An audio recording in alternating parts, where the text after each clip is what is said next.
Right, good evening folks. How are you all doing today? Bit of just a little update, introduce myself, and we go from there basically. Whilst waiting on the good old fashioned coffee. Now, I'll introduce myself. My name's Rob. I'm currently living in a 57 plate 2007 Citroen Blingo 1.6 HDI engine. Now, I've travelled all over the country in this little Blingo. Scotland, Wales, Northern England, South England. Haven't done Devon area yet, but that's on the plan. Been on the road about 6 to 8 months now. So I've just randomly had the money to go and get patches, which is a nickname for the Ducato. I'm not going to go in how much I pay for the Ducato or the Blingo in that, or go into the build of it all. But we are slowly progressing with it. Today, which is a Monday the 17th of Jan, I tried to do the installation, but due to the current weather being bananas, lost its bag of nuts, the installation did stick to the walls due to needing a bigger heater for the inside. I will try to show the realities of living on the road as best as I can. It's not easy. For example, last month I spent 2 days in a lay-by changing the cam belt on this Citroen Blingo. Then I've lived in this Blingo and built it the way it is now. And it's the same with the Ducato. I will be living in that full time through the winter, through till next winter, building it, getting it ready to go into hopefully Ireland.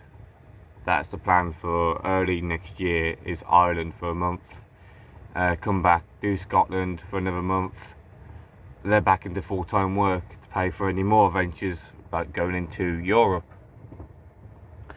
But my biggest goal is to show you guys the reality of living in a van.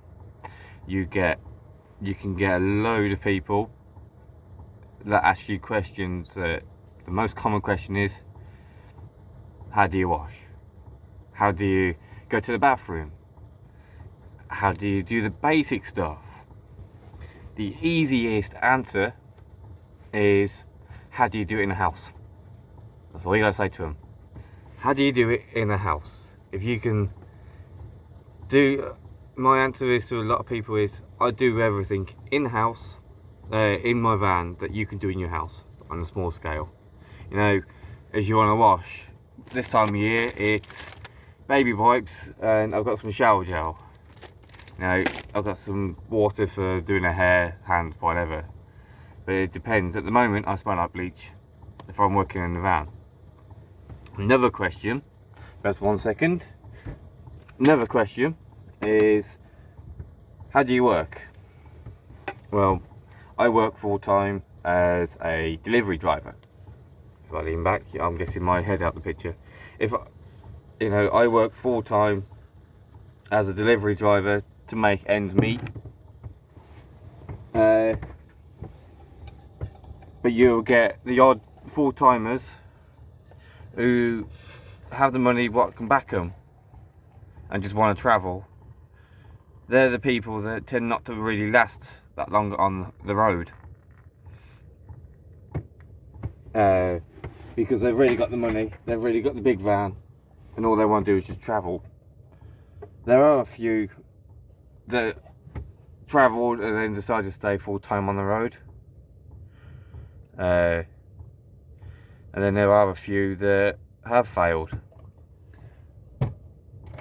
being on the road, but I always say start small, go work your way up in vans. Start as a small van, go, where do you want to see yourself in a year's time? Or in a year's time, you see yourself in a medium wheelbase, long wheelbase, or do you see yourself in a bigger van? What type? You've just got to set yourself realistic goals being on the road. It's not easy.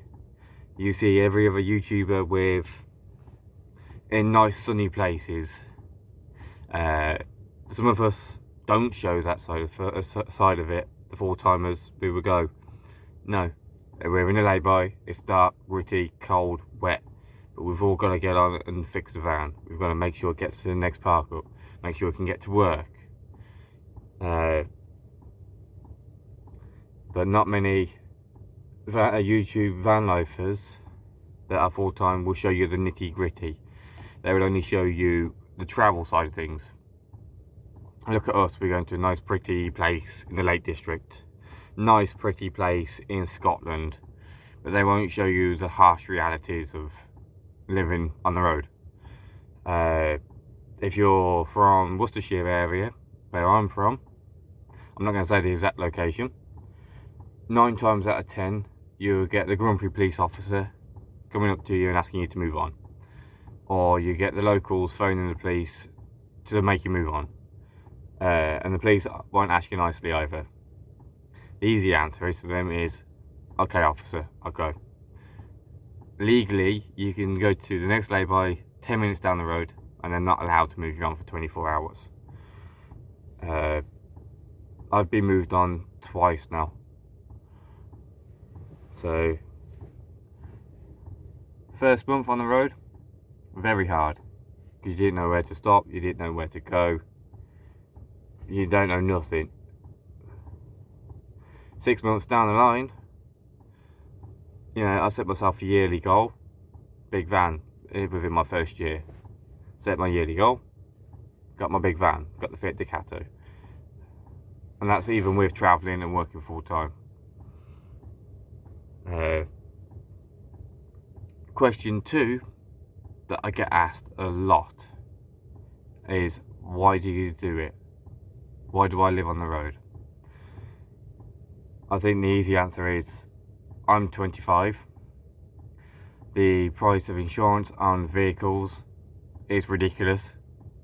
The price for rent, gas, electric, you name it, everyday society life, bills, I wouldn't be able to afford to drive or live in a property full time. That is the basis of it. But I also say the skills that I've gained from the past 6 months, the people I've met, I wouldn't have met unless I've done this. The person who I was living in the property was stressed out, you know, you name it, you've got stress, anxiety, depression, the list goes on.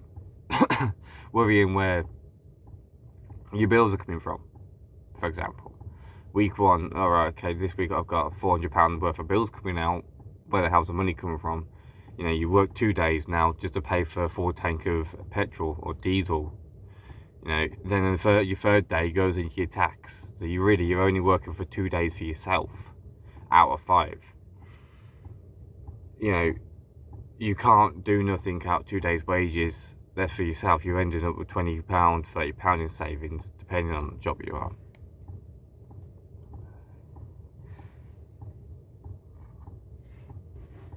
So that's another thing. But what I don't have today, my children will have tomorrow. So sorry for rambling on and on and on, repeating myself, whatnot else. I do struggle with explaining what I mean. This is just the first one-to-one video, me introducing myself, answering 2 important questions what I keep getting asked. You know, the 5 questions that I've always been asked. As I say, question 1 is, where do you wash? as I say, baby wipes. Then you got shower gel. And I carry a big jug of water with me. Same basis as if you're in the house. Question 2 I always get asked is, where do you get a fixed dress? Where do you work? How do you work? And my fixed address is my dad's address, to be perfectly honest. Then my work and everything is tied to that one address. It will be changing in the next couple of months, hopefully. But yeah, that's the 2 main questions: is where do you wash? How do you cook and eat? How do you work? Fixed address. The list goes on, and it's just really ridiculous questions, and that is just it on the question front. The next thing you'll have to get used to is the names you'll get called. I've been called many wonderful and glamorous names, but you just don't take it in one ear and out the other, so to say. I've been called some cool names, and then not some cool names, but I just get on with it. You ignore it. It's part of life. I'd rather be here now in a lay-by or the side of the verge like I am at the moment, seeing stuff and experiencing stuff where I can walk outside my van and I've got the woods next to me. I've got a nice night sky. It's clear tonight. The moon's out as well, so it's really nice. If you can hear it ticking in the background, I've got the diesel heater on, just to keep it at so temperature in here. Just get the damp out of the bed and mattress. But where's the camera? So I'm not grabbing the camera. Look, I'm just doing that. If I take this around, and I will show you, just quickly, just do that. That's literally the blingo on the inside. I've got my table, kitchen cabinet, sorry. Obviously it's coffee, and on the back door for summer use, or like nice days like today, I've got a table. I can open the back door, make the table there. What I'm on here is the bed, cross, sofa, and underneath is a storage, diesel heater, whatnot else. It's been fully insulated, this entire van is. And then if I take it around, and as you can see, I got the water storage, which is the 1.5 jugs you can get from Tesco's for a couple of quid. Lucky enough for the blingo, the passenger seat does fold all the way forward, so completely flat. So I'll use that as like an extra place to cook. And underneath it flips all the way up, so you got external storage underneath, and it comes underneath. I don't know, but so far up to where the water buttons are, and the same on the driver's side. Apart from that, don't fold forward, which is a shame. But these vans are incredibly reliable for what they are. Sorry about covering the camera up again. Get this back in the right angle. As I say, they are slow, these vans, but they are incredibly reliable. So much so that whenever people ask me what small van do they recommend, which is as a start van if you're single, or as a couple, if you're a single bloke or a single woman, I always suggest Citroen Blingo, hands down. The parts are cheap. For example, cam belt, timing belt, or timing belt, whatever you want to call it. I call it a cam belt.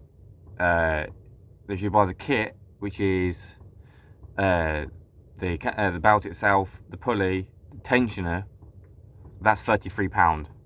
Now on the Ducato, fair enough, it's a bigger engine, it's almost £70. If you go for a VW, Golf, Audi, Caddy, the big brands, what people go for, especially Mercedes. I'm just picking up a couple of vans now, So say you've got caddy, sprinters, whatever else there is, they are 10 times more expensive, unless you've got the Peugeot partner, which is a Panther, sorry, partner. Is exactly the same as this and exactly the same parts. Every part on this is cheap and it's easy to repair. You can buy let me put it this way, you can buy the camp out kit and the tools to do your camp out less than £100. Now you go to a garage, it's £360 or £300. And the MPG on these Blingos is insane. You can fill it up for £82 to £90 depending on the garage you use. This Blingo especially loves Texaco fuel because it's it's better fuel, it's cleaner, and I can get anything between 60 to 80 mpg from where I am now to Borth in Wales. 3.5 hour journey. I'm looking at £10 in fuel. That's 120 miles. From here to the Lake District, which is about 230 miles, I'm looking at about £15 in this. If I were to go to Bamborough, it's about £20. You know, wherefore in a bigger van, or I can't say what the caddies are like, but they aren't that good on fuel. They aren't that reliable either. And if you're going to go for any van, make sure it's pre-2007 because of the computers. Anything after 2007 to 2010, they always have computers on. A lot of people have problems with sprinters because sometimes you'll find on the van, if you have to replace the gearbox, then you've got to reprogram the computer on it to say it's got a gearbox. Same with the brakes, same with the tyre pressures. Every time you just pump your tyres up, you have to tell the computer it's got air in that tyre. I know many people just take engines out of sprinters and forget to put in the wiring loom to go with the engine, and they were asking, why can't I get the engine going? Well, did you transfer the wiring loom to do with that engine? But yeah, anyway, changing the subject altogether, we're coming to the end of this video. It's 17-18 minutes of just me rambling on and on and on. You must be bored of me rambling on, which is fair enough. I'm bored of me rambling on. I'm actually running out of stuff to say. But we're going to end it on a positive note. I am working on the part 4 for Project Ducato, which will be the installation. That should be out hopefully by this Sunday evening. I'm going to try and make weekly updates on the build. So it's not every single day. It's just going to be, right, this week installation's done. Next week the floor's been painted and put back in. Yeah, you get the idea. You know, every week's going to be a random update of something. But I've got a load of slideshow videos coming up from the past couple of months, me travelling. I'm just going to turn them into slideshow videos. They're going to be up every other day till I've run out of pictures. And then after that, it's going to be a weekly update. And then we're going to go from there. So I'm hoping to get one out Sunday evening for the installation. But that van's got a lot of work needs to be done to it. We've got a painting video at some point coming in the next month or two. Yeah, we've got what else? The flooring to go in. We've still got the cupboards to design. We've still got the measurements to make. We've worked out where everything is going. We've just got to measure it all up and work it all out. So that's going to be nice and easy to come in, but that's going to be a 7 month to 8 month job. So we're looking at November by the time it's finished. And you will see me going through the lives. We've got for the life troubles of the Ducato itself. We got mechanic videos coming up on the Ducato at some point because the MOT is due in April, and we've got a typical 2.8 problems because it's a 2004. So we've got the typical 2.8 problems. The first and second gear is gone with a grind. So we're looking for another gearbox at the moment, to be honest. but I'm doing the build out in the open. You know, workshops are at the moment are priced ridiculously in this area. So it's out in the open, out in the damp. So at the moment I'm waiting on a big heater to finish off the installation, so I can get that done this weekend.